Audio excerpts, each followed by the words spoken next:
শুরুতেই সংবাদ শিরোনাম।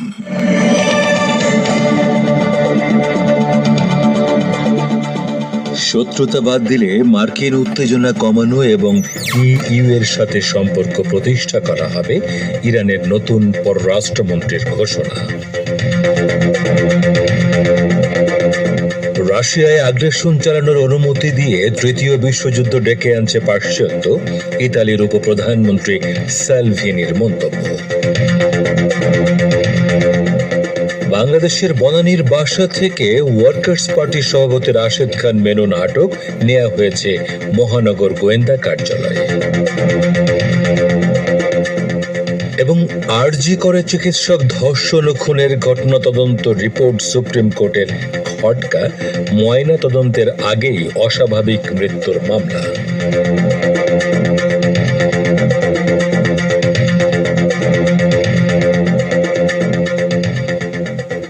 আসসালামু আলাইকুম।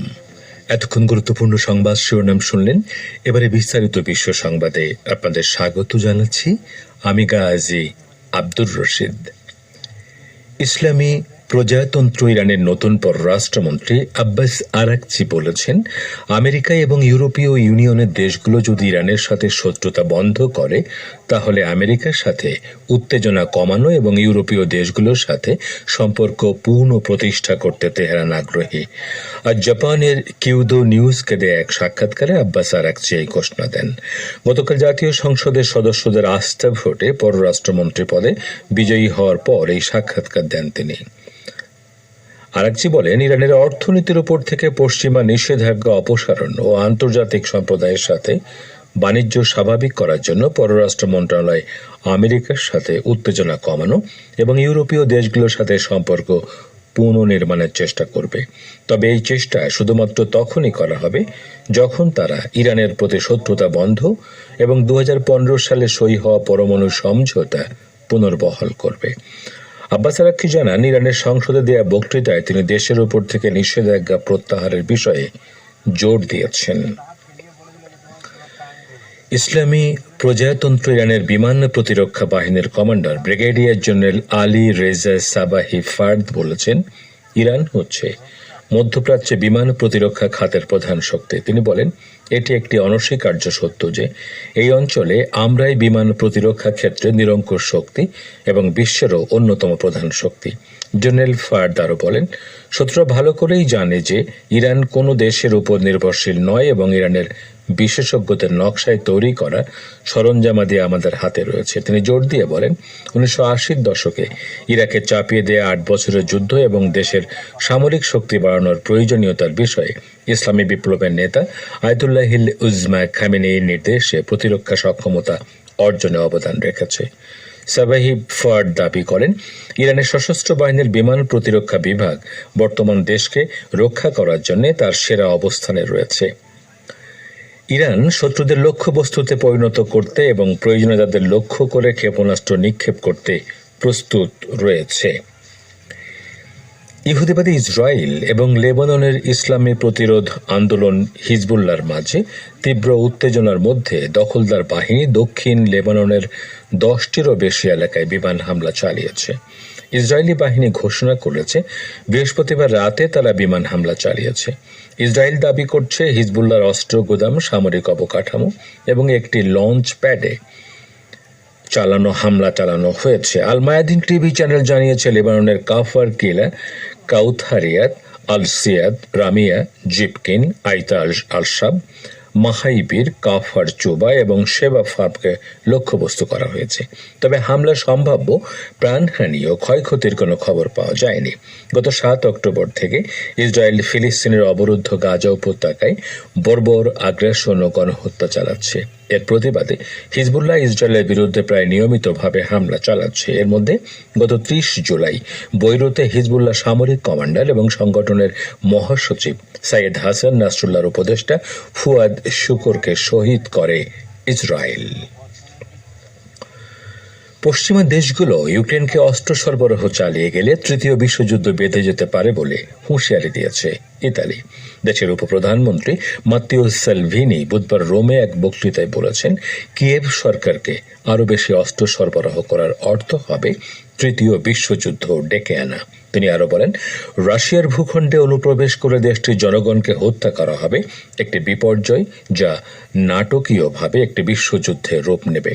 ইতালির এই উপপ্রধানমন্ত্রী গত জুন মাসে ইউরোপীয় পার্লামেন্ট নির্বাচনের আগে এক বক্তব্যে স্পষ্ট করে দিয়েছিলেন যে রাশিয়ার অভ্যন্তরে হামলার কাজে ব্যবহার হবে না এমন নিশ্চয়তা ছাড়া ইউক্রেনকে কোনো অস্ত্র দেওয়ার বিষয়টিতে রোম অনুমোদন দেবে না।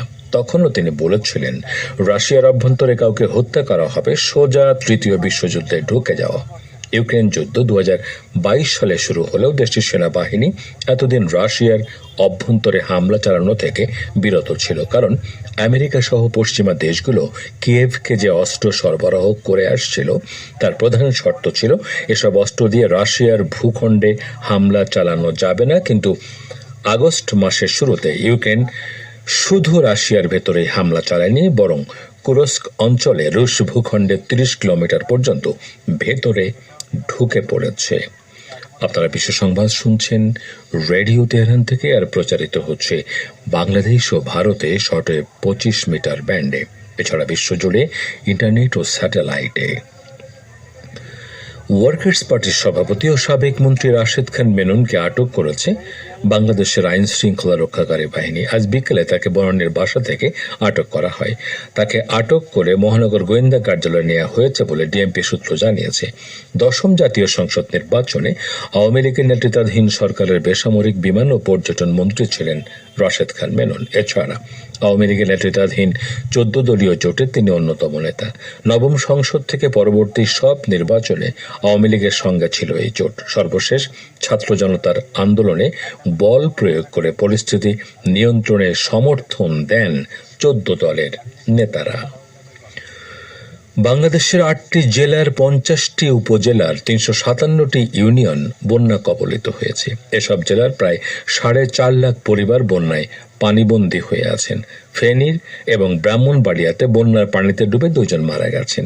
আজ দুপুরে সচিবালয় মন্ত্রণালয়ের নিয়মিত ব্রিফিংয়ে এসব তথ্য জানান দুর্যোগ ব্যবস্থাপনা ও ত্রাণ মন্ত্রণালয়ের অতিরিক্ত সচিব KM আলী রেজা। তিনি বলেন, আজ দুপুরে 1টা পর্যন্ত পাওয়া তথ্য অনুসারে এখন পর্যন্ত বন্যা আক্রান্ত জেলার সংখ্যা 8টি। জেলাগুলো হলো ফেনী, কুমিল্লা, চট্টগ্রাম, খাগড়াছড়ি, নোয়াখালী, মৌলভীবাজার, হবিগঞ্জ ও ব্রাহ্মণবাড়িয়া। তিনি আরও বলেন, 8টি জেলায় ক্ষতিগ্রস্ত মানুষের সংখ্যা 29,04,964 জন। এখন পর্যন্ত ফেনীতে ও ব্রাহ্মণবাড়িয়াতে 2 জন মারা গেছেন। 1534টি আশ্রয় কেন্দ্র খোলা হয়েছে জানিয়ে তিনি বলেন, আজ দুপুর 1:30 পর্যন্ত 75,678 জন আশ্রয় নিয়েছেন। আশ্রয় কেন্দ্রগুলোতে প্রায় 7,500 গবাদি পশু আশ্রয় নিয়েছে। 8টি জেলাতে মোট 444টি মেডিকেল টিম কাজ করছে। ফেনীতে সেনাবাহিনী ও নৌবাহিনী কাজ করছে। বন্যা প্লাবিত জেলাগুলোতে জেলা প্রশাসককে বৈষম্য বিরোধী ছাত্র আন্দোলনের সমন্বয়ক, সেনাবাহিনী, মেডিকেল টিম ও অন্যান্য স্বেচ্ছাসেবকদের সঙ্গে সমন্বয় করে কাজের জন্য প্রয়োজনীয় নির্দেশনা দেওয়া হয়েছে। ভারতের পশ্চিমবঙ্গের আরজিকর মেডিকেল কলেজ ও হাসপাতালে চিকিৎসক ধর্ষণ ও খুনের ঘটনায় সিবিআই এর জমা দেওয়া তদন্ত রিপোর্টে বলা হয়েছে, তারা তদন্তভার নেয়ার আগেই সব বদলে গেছে। তবে রাজ্যের আইনজীবীর দাবি কিছুই বদলে যায়নি। আজ প্রধান বিচারপতি DY চন্দ্রচূড়, বিচারপতি JB পারদিওলা এবং বিচারপতি মনোজ মিশ্রের বেঞ্চে আরজিকর মামলা শুনানি হয়েছে। আরজিকরের চিকিৎসককে ধর্ষণ করে খুনের ঘটনায় সিবিআই এর কাছে তদন্ত রিপোর্ট চেয়েছিল সুপ্রিম কোর্ট। আজ সেই রিপোর্ট জমা দেয় সিবিআই। আজকে শুনানিতে সুপ্রিম কোর্ট বলেছে, আরজিকরের ঘটনা তদন্ত রিপোর্ট দেখে তাদের খটকা লাগছে, তারা রিপোর্টে সন্তুষ্ট হতে পারেনি। শুনানিতে সুপ্রিম কোর্টের বিচারপতি পারদিওয়ালা বলেন, অবাক হচ্ছি, ময়না তদন্তের আগেই বলে দেওয়া হয়েছিল চিকিৎসকের অস্বাভাবিক মৃত্যু হয়েছে, তাহলে ময়না তদন্তের প্রয়োজনীয়তা ছিল কি? সিবিআই প্রতিবেদনে বলা হয়েছে, ঘটনার 5 দিন পর তদন্তে নেমে তারা দেখেছে ঘটনার সবকিছু বদলে গেছে। আপনারা বিশ্ব সংবাদ শুনছেন রেডিও তেহরান থেকে।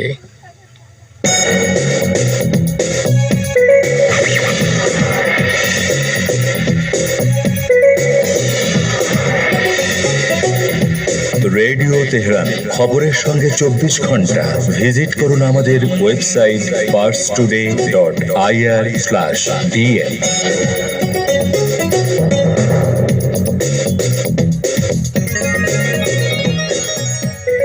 আবারও ফিরে এলাম বিশ্ব সংবাদে। ইহুদিবাদী ইসরায়েলকে তেল ও জ্বালানি সরবরাহ করার সাথে জড়িত দেশগুলো অবরুদ্ধ গাজা উপত্যকায় দখলদার শক্তি যে যুদ্ধ অপরাধ সংগঠিত করছে তার সাথে জড়িত থাকার জন্য অভিযুক্ত হতে পারে। ওয়ালাভজনক ওয়ার্ল্ড চেঞ্জ ইন্টারন্যাশনাল বা ওসিআই নামের একটি সংস্থা তাদের নতুন এক গবেষণাপত্রে এই সতর্কবার্তা জানিয়েছে। কয়েক ডজন তেল এবং জ্বালানি চালানোর বিষয়ে অনুসন্ধান চালিয়ে গবেষণাপত্রটি প্রকাশ করা হয়। এতে বলা হয়েছে, কয়েকটি দেশের পাঠানো তেল ও জ্বালানি ব্যবহার করে ইসরায়েলি বাহিনী গাজায় আগ্রাসন ও গণহত্যা চালিয়ে যাচ্ছে। অবরুদ্ধ গাজা উপত্যকার উপর ইহুদিবাদী ইসরায়েলের চলমান গণহত্যার সর্বশেষ পরিস্থিতি নিয়ে আলোচনা করতে কাতারের রাজধানী দোহায় বৈঠক করেছেন হামাস ও ইসলামী জিহাদ আন্দোলনের শীর্ষস্থানীয় নেতৃবৃন্দ। বুধবার দোহায় হামাসের সদর দপ্তরে এ বৈঠক অনুষ্ঠিত হয় এবং এতে হামাসের প্রতিনিধি দলের নেতৃত্ব দেন সংগঠনটির শুরা কাউন্সিলের সভাপতি মোহাম্মদ দারবিশ এবং ইসলামী জিহাদের প্রতিনিধি দলের নেতৃত্ব দেন মহাসচিব জিয়াদ নাখালা। বৈঠক শেষে এক বিবৃতিতে আলোচনার বিষয়বস্তু জানিয়েছে হামাস। এতে বলা হয়েছে, প্রতিরোধ নেতৃবৃন্দ ফিলিস্তিনি জনগণের বিরুদ্ধে ইসরায়েলি আগ্রাসন বন্ধ ও মানবতা বিরোধী অপরাধ করার কারণে ইহুদিবাদী নেতাদের বিচার করার আহ্বান জানিয়েছেন। এছাড়া বৈঠকে জানানো হয়, ফিলিস্তিনি প্রতিরোধ যোদ্ধারা অটল ও অবিচল থেকে ইসরায়েলের বিরুদ্ধে লড়াই চালিয়ে যাবেন। ফিলিস্তিনের অবরুদ্ধ গাজা উপত্যকায় ইহুদিবাদী ইসরায়েলের বর্বর আগ্রাসনে গত রাতে ২০ জনের বেশি ফিলিস্তিনি শহীদ হয়েছেন। ইসরায়েলি বাহিনী গাজার বিভিন্ন আবাসিক এলাকা ও স্কুলে আশ্রয় নেওয়া উদ্বাস্তু লোকজনের উপর হামলা চালায়। গত মধ্যরাতে ইসরায়েলি বাহিনী উত্তর গাজার বেইত লাহিয়া এলাকার একটি বাড়িতে বিমান হামলা চালালে ১১ ফিলিস্তিনি শহীদ হন। ফিলিস্তিনের সরকারি বার্তা সংস্থা এ খবর দিয়েছে। ফিলিস্তিনের মেডিকেল সূত্র জানিয়েছে, ইসরায়েলি হামলায় যে সমস্ত ব্যক্তি শহীদ হয়েছেন তাদের বেশিরভাগই নারী ও শিশু। হামলায় অনেক দেহ পুড়ে গেছে এবং আহত ব্যক্তিদেরকে কামাল আদওয়ান হাসপাতালে ভর্তি করা হয়। হতাহতদের অনেকেই ধ্বংসস্তূপের নিচে পড়ে রয়েছে। এদিকে ইহুদিবাদী বাহিনী মধ্য গাজার মাগাজি উদ্বাস্তু শিবিরের একটি বাড়িতে হামলা চালায়। অস্ট্রেলিয়া ও নিউজিল্যান্ড যৌথভাবে ইহুদিবাদী ইসরায়েলের সাম্প্রতিক অপরাধ যজ্ঞের প্রতিশোধ না নিতে ইরানের প্রতি যে আহ্বান জানিয়েছে তা প্রত্যাখ্যান করেছে তেহরান। ইরানের পররাষ্ট্র মন্ত্রণালয়ের মুখপাত্র নাসের কানানি বলেছেন, ওই দুই দেশের এই আহ্বান আবারও মানবাধিকার, আন্তর্জাতিক আইন ও আঞ্চলিক ঘটনা প্রবাহের ব্যাপারে পশ্চিমা দেশগুলোর দ্বৈত নীতি ফুটিয়ে তুলেছে। তিনি বুধবার তেহরানে এক বিবৃতিতে আরও বলেন, ইরানের যেমন হামলাকারীকে শাস্তি দেওয়ার সহজাত অধিকার রয়েছে, তেমনি হামলাকারী যাতে তার অপরাধ যজ্ঞের পুনরাবৃত্তি না করতে পারে সেজন্য তাকে শাস্তি দেয়া জরুরি হয়ে পড়েছে। শ্রোতা বন্ধুরা, আমাদের নিউজ ডেস্কে এখনকার মতো এই ছিল সর্বশেষ খবর। এতক্ষণ আমাদের সাথে থাকার জন্য অনেক অনেক ধন্যবাদ।